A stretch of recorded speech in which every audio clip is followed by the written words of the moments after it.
Bonjour tout le monde et bienvenue dans les pays d'en haut. Alors aujourd'hui, je vais vous présenter le millepertuis, Hypericum perforatum.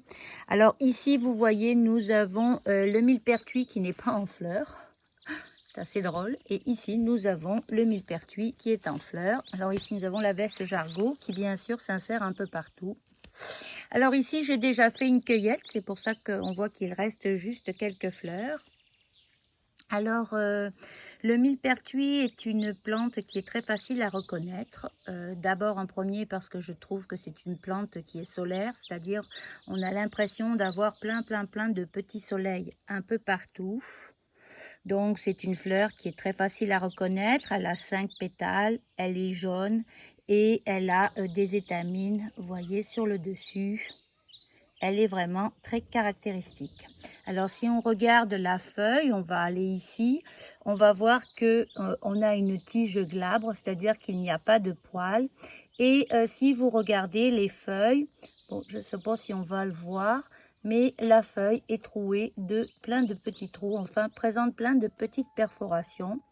C'est pour ça qu'on dit Hypericum perforatum, perforée. En fait, elle n'est pas perforée.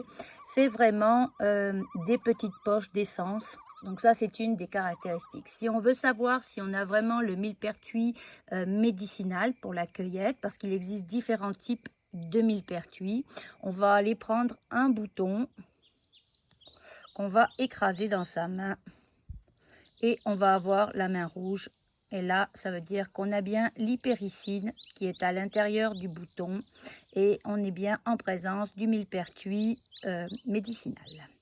Alors au niveau de la feuille, si on revient, parce que j'avais pas fini, je me suis laissé un peu distraire, on peut voir que les feuilles sont placées en miroir, c'est-à-dire qu'elles sont opposées, vous voyez, ça fait comme un axe de symétrie, puis après ça tourne, c'est comme ça, et à tous les étages, ça va être comme ceci. Donc c'est très facile à reconnaître. Bon, c'est sûr que quand elle est en fleurs, on la reconnaît plus facilement, mais on apprend très rapidement à reconnaître le millepertuis qui n'est pas en fleurs.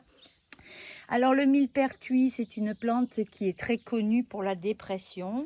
Il y a de nombreuses études. Si vous allez sur Internet, vous allez voir de nombreuses conférences qui font un lien direct entre le millepertuis et le soin, l'utilisation dans des cas de dépression, dans des cas d'action sur l'humeur, sur les hauts et les bas de la ménopause. Donc c'est vraiment, elle a été très étudiée pour son action au niveau de l'humeur, des émotions et de la dépression. Mais elle est aussi connue pour son effet au niveau des cycles du sommeil. Elle intervient au niveau du cycle du sommeil. Elle intervient aussi au niveau de tout ce qui est la peau. C'est une plante qui est photosensible, c'est-à-dire que vous ne la mettez pas avant d'aller au soleil parce que certaines personnes font des réactions. Mais par contre, elle va être utilisée pour quand on a des coups de soleil. On peut aller faire une huile de millepertuis qu'on va utiliser sur notre peau et je vous montrerai ça tout à l'heure en cuisine. Alors moi, je l'utilise aussi en tisane parce que je la trouve fort sympathique.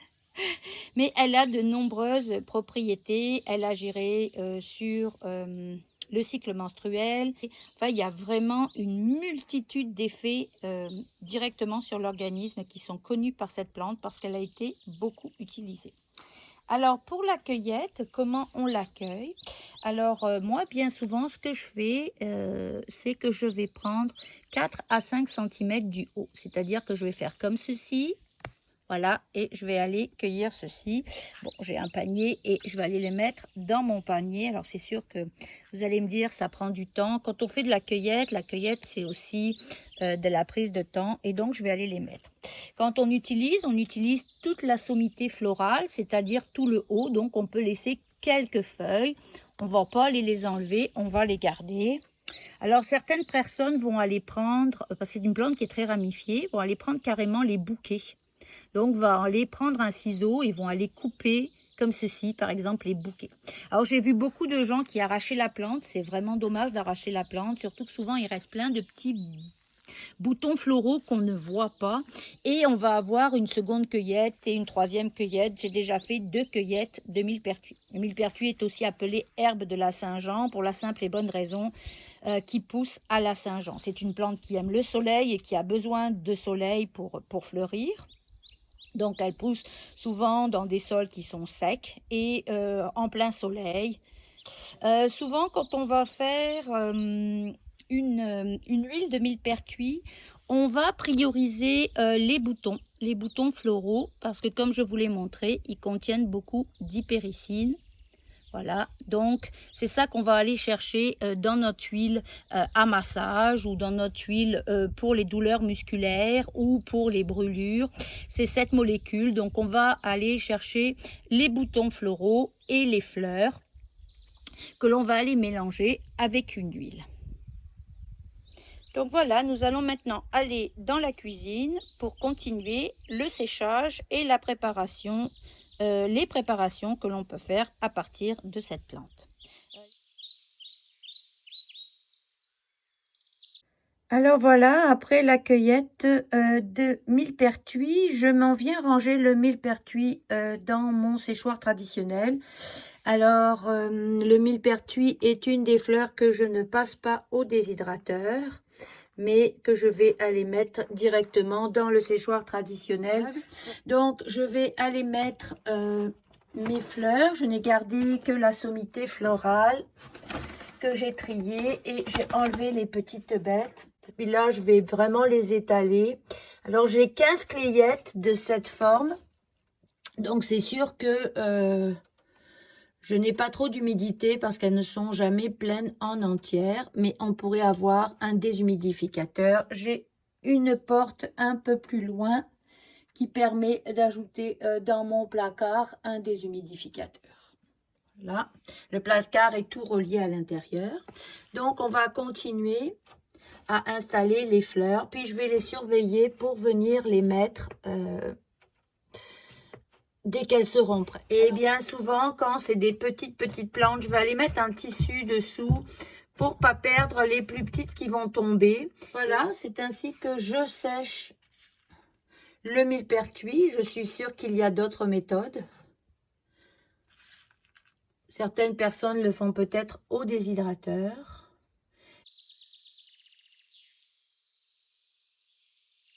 Alors, nous voilà maintenant que le millepertuis a séché. Alors, comment je sais que le millepertuis a séché?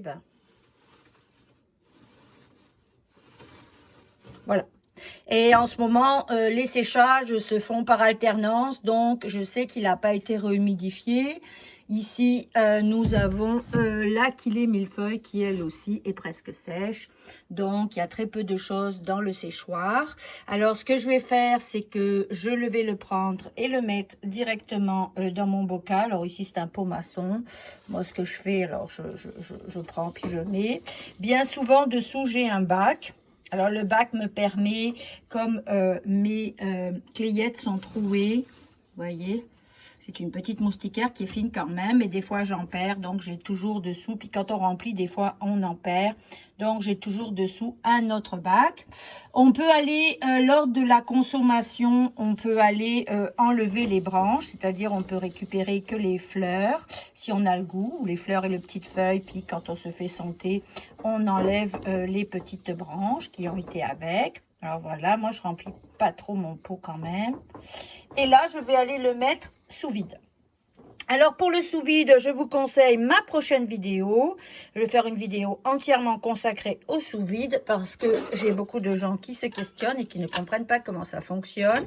Donc là, on peut aller tout simplement le fermer, l'étiqueter et le garder au sombre. Nous avons un pot de millepertuis qui a été séché.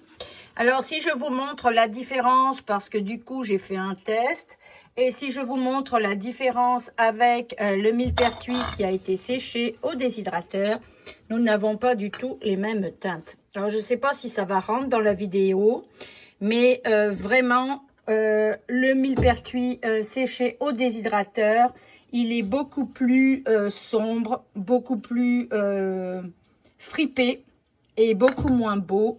Alors que celui-ci, les petites feuilles restent vertes, les autres ne sont pas restées vertes. C'est vraiment une grosse différence. Alors, j'ai pas testé encore au goût, mais je mettrai sous la vidéo le test du goût. Mais le test du visuel est quand même vraiment différent. Ici en déshydrateur et ici en séchage en clayette.